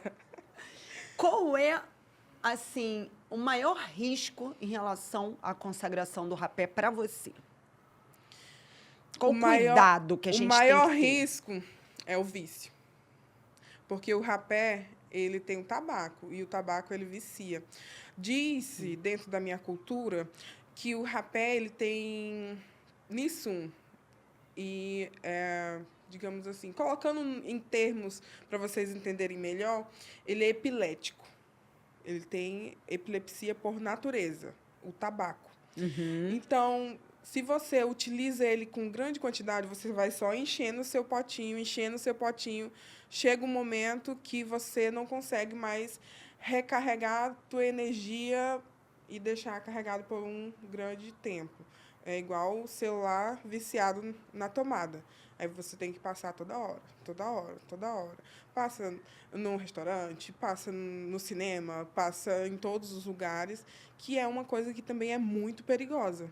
Claro. Quando você está passando o rapé, você abre um portal. E você é aquele ponto de luz, aquele ponto de energia que vai sugar. Então, dependendo do ambiente que você está, das pessoas que estão ao seu redor, você começa a sugar a energia dos outros que estão ao seu redor. E isso pode nos prejudicar. E aí traz o Nissum. O Nissum é o quê? O Nissum é o efeito colateral que tem as medicinas. Primeiro sintoma de Nissum. Você não tem mais coragem de sair de casa, você quer ficar em casa, não tem mais paciência de conversar com ninguém, começa a dormir mal, ou então troca o dia pela noite, a noite fica fazendo muitas coisas, durante o dia está sem energia de nada, e aí já bate uma ansiedade, e muitas das vezes pode chegar até momento de depressão. Sim, sem motivação, né? Sem motivação para a vida, sem coragem de trabalhar, de fazer nada, com poucas ideias, já começa a fechar o caminho. Então, todas as medicinas, ela tem esses dois lados. Por isso que a gente tem o cuidado. Tem que tomar a medicina, tem que passar o rapé, mas tem banho medicinal. Sim. Tira tudo isso. Tem as defumações, são formas de fazer a manutenção do nosso corpo. Maravilhoso, maravilhoso. Gratidão. Isso é muito importante lembrar. A gente fala muito sobre isso, sempre que a gente tem oportunidade, porque, de fato, eu vejo que tem gente que em qualquer situação, tá ali se auto-aplicando sem nenhum contexto cerimonial ou de conexão realmente profunda, né, Sim. consigo. E o rapé, ele é uma medicina que serve para muitas coisas. Porém, só através da concentração e do pedido que você tem com ele. A intenção, A né? intenção. Se você passa um rapé só por passar, claro que você vai sentir a força, porque o tabaco é poderoso. Mas você não vai adquirir aquele conhecimento, aquela energia, aquela conexão para a sua vida. Isso vai estar te prejudicando. Então, ele passa a ser só um pozinho. Mas se você tem a intenção, ele se torna um pozinho mágico. Chavá. Então, já que eu falei chavá, fale, por favor, o que significa chavá. Então, nós utilizamos muito chavá-chavá. Chavá. Chavá-chavá, ele, na tradução fiel à palavra, significa luz. Mas, dependendo do contexto, ele se torna outras coisas também. Se eu estou chegando e eu estou te vendo agora, é um reencontro, e aí eu falo chavá-chavá, é uma forma de te cumprimentar, seja bem-vinda. Se eu estou iniciando uma oralidade, eu falo chavá-chavá, que é para me pedir clareza no meu pensamento, para saber o que é que eu vou falar, ter firmeza no que eu vou falar. Se eu estou na força da medicina ayahuasca, tá no auge, assim, aí eu logo falo chavá-chavá. Estou desejando que todos estejam na luz, estou desejando muita luz no caminho no nosso caminho. E assim também é um tchau. Então, dependendo do contexto, chavá-chavá vai se moldando. Chavá? Aí, chavá, você responde se você está conectado, tá junto com a gente, como se tá fosse entendendo. assim, ó, tu tá bem? Eu tô bem. Chavá? Chavá. Chavá. Chavá. Maravilhoso. Eu adoro. E, às vezes, eu me esqueço que nem todo mundo sabe o que significa. Aí eu vou e falo, chavá? A pessoa me olha e fala, não, só responde chavá que tá tudo certo. É isso mesmo. Maravilhoso. A gente usa muito no nosso dia a dia. Chavá é uma palavra que está presente. Chavá. Então, eu vi nos seus stories, acompanhando as suas aventuras aqui pelo Rio de Janeiro, que você assistiu o filme Avatar. Assisti. E aí foi muito bom, porque eu falei, gente, lançou, eu não estava nem ligada, nem conectada. Fui assistir também recentemente. E é um filme que ele traz essa conexão, né, do mundo material com o espírito da floresta, mesmo que de uma forma mais lúdica. Sim. E eu queria te ouvir, porque, inclusive, teve um momento ali do rapé, né? Dentro de um contexto, se eu não me engano, foram 2 passagens que mostraram. E eu queria saber como que você enxerga, né, essa forma que está sendo trazido, como que você enxerga essa conexão com o espírito da floresta. Depois a gente também falar um pouquinho sobre seres encantados. Então, quando eu assisti, eu identifiquei que não é um rapé amazônico da nossa região dentro do contexto da nossa cultura. Por exemplo, lá no filme, spoiler, lá no filme, a senhora lá passa o rapé no senhor em um lado só. E para nós, na nossa tradição, tem que ser os 2 lados, senão fica torto, descompensado ali. Ficou devendo uma uma alinhar. Então, nessas 2 passagens que tem eles aplicando o rapé, só assopra em um lado. E o rapé deles dá miração. Então, eu identifiquei que não é um rapé que está dentro da cultura do nosso povo ali, mas talvez seja um iopo, alguma coisa assim, que, tipo assim, passou, eu nunca utilizei iopo, mas já ouvi falar, que quando você passa iopo, você já entra assim na miração, é como se fosse ayahuasca. E eu vi que nessa cena, né, ele passa rapé só de um lado e iopo também passa só de um lado. Nossa. E depois ele já entrou em uma miração e então distorceu. Se eles tentaram se inspirar na cultura dos povos nativos do Brasil, ali da região da Amazônia, né, teve um pouquinho esse Esse desvio aí. A parte lúdica criativa. Mas foi muito bom, né, ver também. Avatar é um filme que mostra, em muitos momentos, que parece um pouco com a cultura do povo brasileiro, né, do povo nativo do Brasil, que são os indígenas, e a espiritualidade. Mostrou muito as questões da espiritualidade. Então, achei legal o filme, gostei. Inclusive, aquela árvore que eles colocam ali, né? A parte do cabelo. Parece a Samaúma. Foi a primeira referência que me veio, né? A árvore dos espíritos, porque ali é a conexão que eles têm com os ancestrais deles e com os espíritos, né? Para nós, a Samaúma, ela é a casa dos espíritos. Ali é como se fosse um portal, né, entre o mundo material e o mundo espiritual. Então, a gente vai para a Samaúma, faz as cerimônias ao pé da Samaúma, pedindo a cura e essa conexão com a nossa ancestralidade. Maravilhoso. Antes da gente ir para o quadro Bate-Bola Conexões, que é, né, eu jogo a bola para você joga a bola para mim. Chavá? Chavá. Chavá.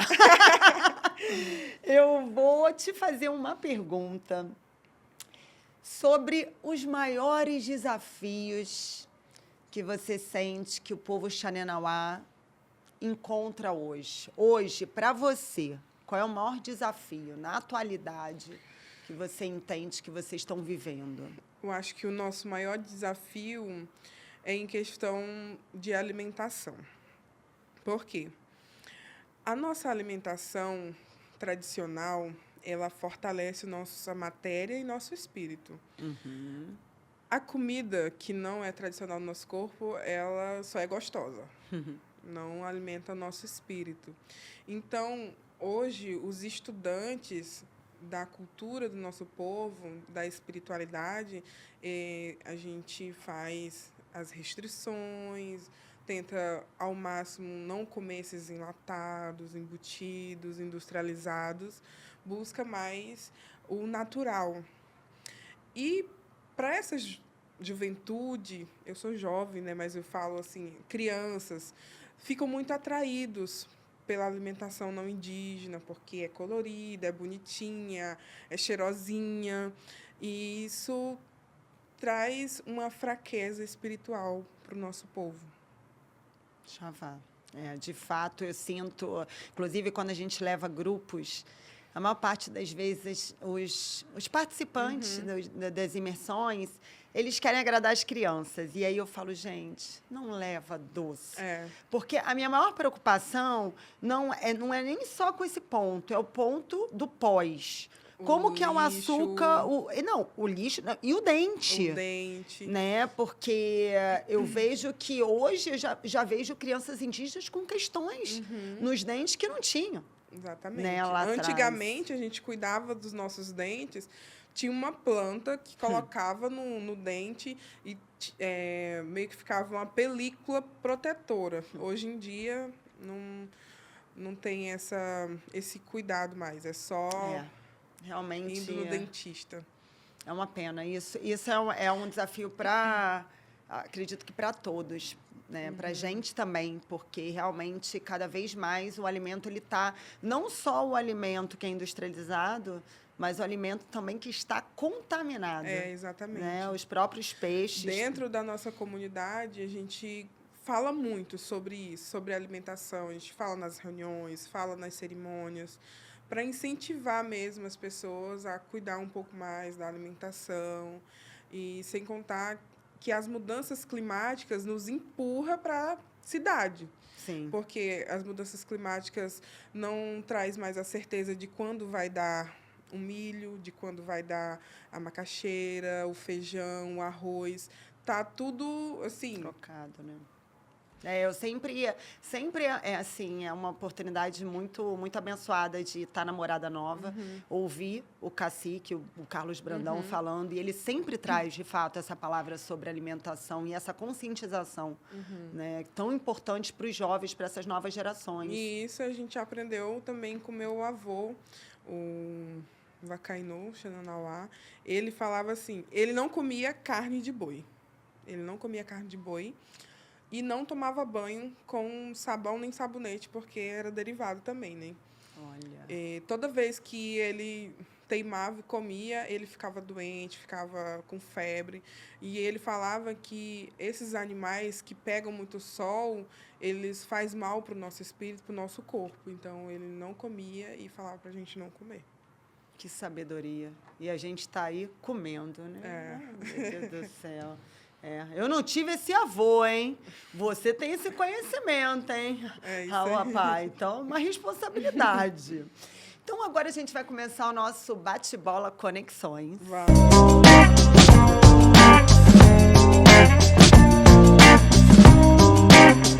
Vamos. Eu vou falar uma palavrinha, vou tocar o sino e você vai responder em uma palavra o que vem para você. Tá. Chavá? Chavá. Tá bom. Ayahuasca Uni. Mãe. Rapé.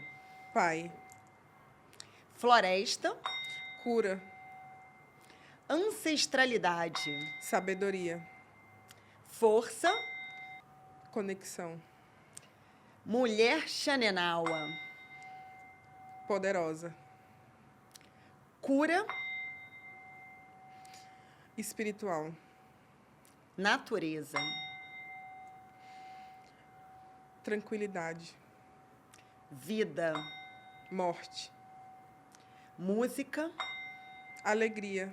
Alegria. O povo da alegria é o povo Xanenauá. Olha, povo para ser alegre.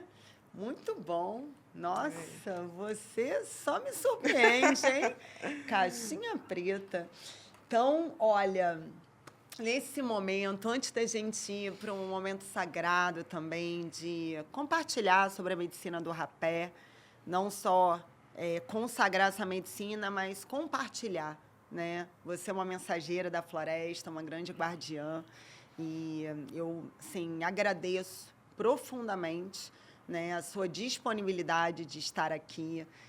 Para mim foi um presente, porque todas as vezes que eu tive a oportunidade de entrevistar assim, para o programa, foi lá na floresta, com uma falta de estrutura, de fato.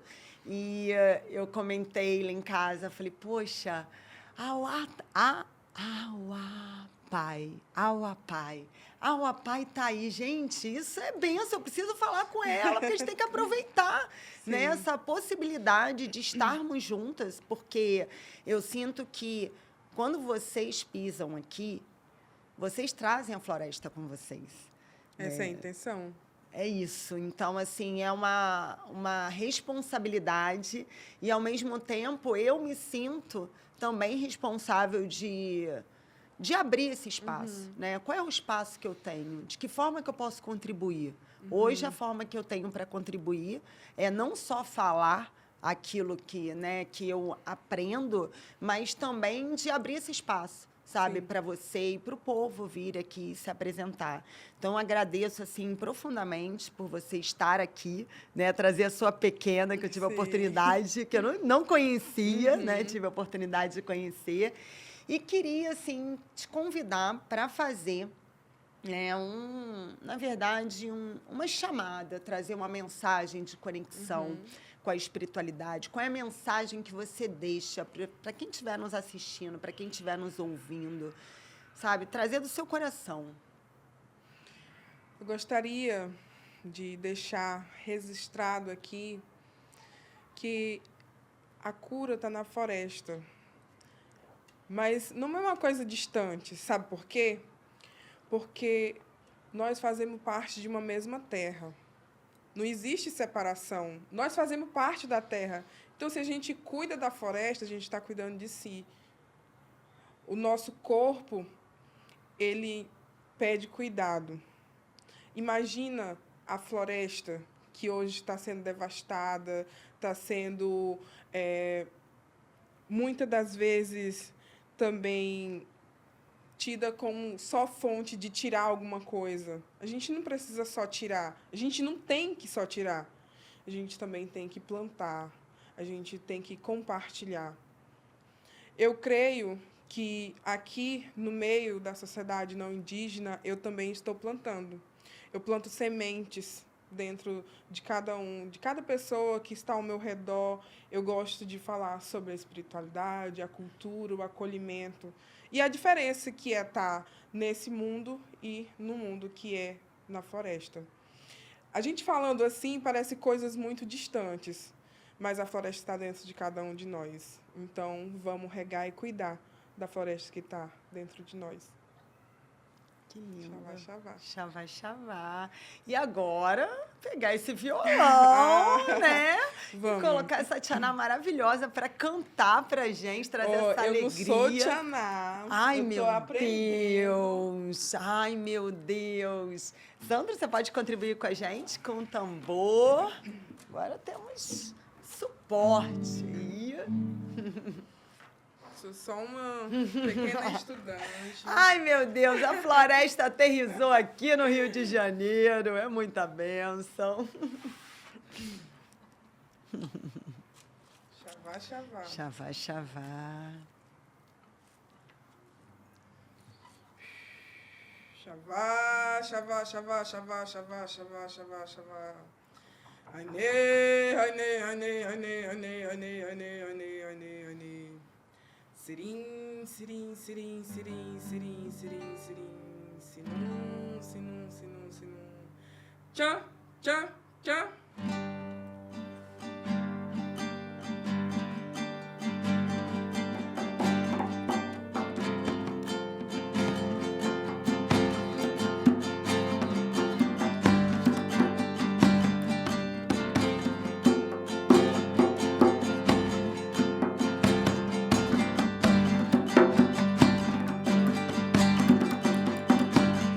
Eu sou um passarinho, vim aqui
Xavá, xavá. Gratidão, Aua Pai, gratidão. A gente vai ter que marcar outra vinda sua, porque, gente, tem um monte de perguntas assim. Eu falei, meu Deus, eu não consegui perguntar o significado do nome dela, eu não consegui perguntar aquilo, eu tenho um monte de curiosidade. É muita coisa. Mas é bom que aí a gente tem continuidade, Vamos né? ter, Porque aí ter. tem a segunda aparição. E quem tem dúvida, chega no meu Instagram, pode falar comigo, eu posso responder.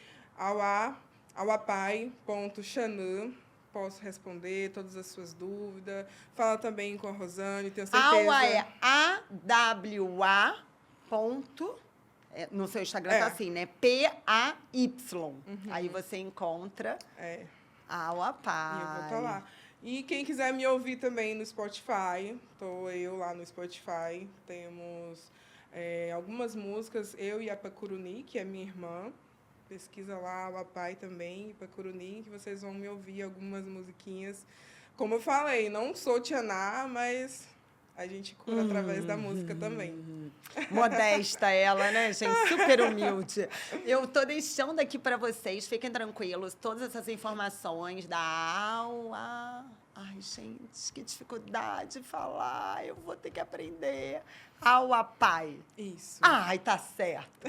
Aua Pai, tá aqui o Spotify dela, tá aqui também o Instagram dela, então você pode seguir o trabalho dela também, se quiser alguma orientação sobre as medicinas. É uma indígena que eu conheço, que eu respeito o trabalho, por isso, né, eu abri esse espaço, então é muito importante também que você busque referências. E a Aua Pai, eu indico. Então, queria aqui mais uma vez agradecer. Vamos para o nosso sopro. O rapé, eu dou uma dica para quem não está acostumado ou quem está com curiosidade de receber o sopro, mas não sabe as técnicas, eu vou indicar as técnicas. É como se você fosse dar um mergulho no fundo da água. Então, você pega o ar e segura. E aí eu vou soprar. E aí, enquanto eu estiver soprando, você tranca a respiração e só volta a respirar pela boca quando eu terminar de soprar. E aí você só volta a respirar com o nariz quando eu aplicar os dois lados e você já tiver tirado o excesso do rapé. Porque senão se você inalar de uma vez, pode passar direto para a garganta, e isso pode causar uma tosse, um vômito desnecessário. Então, segura, não deixa passar nada. E se passar, cospe. Tapetinho cospe. Por isso ele está aqui. Estamos aqui, papelzinho. E isso daqui é o tepi, né? Um instrumento que você vai soprar. Isso aqui é o instrumento que a gente utiliza para compartilhar a nossa energia. Por isso que quando a gente vai receber ou soprar em alguém, tem que ser alguém que a gente realmente confie. Porque ali você está trocando a tua energia, é a tua conexão com a outra pessoa. E aí a gente... Não pode colocar para lá, porque senão tu vai mandar o teu conhecimento pro nada, vai desperdiçar o teu conhecimento. Tu tem que trazer. É 1, que é o passado, é 2, que é o presente, e o 3, que é o futuro. Essa é a nossa medida. Desde que eu ouvi isso, desde então, eu só consagro dessa forma. Gratidão por essa partilha. Então, o que eu vou fazer é prender o ar, não vou respirar enquanto ela estiver me soprando.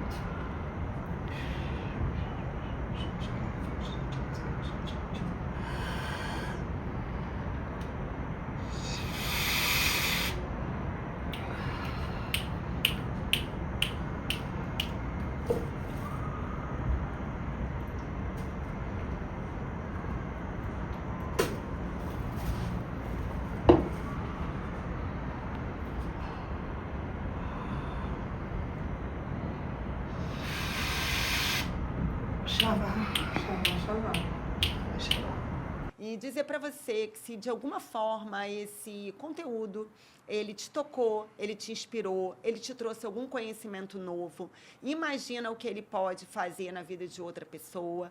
Então, compartilha, porque conhecimento não é para a gente guardar só para a gente. Conhecimento é para a gente compartilhar.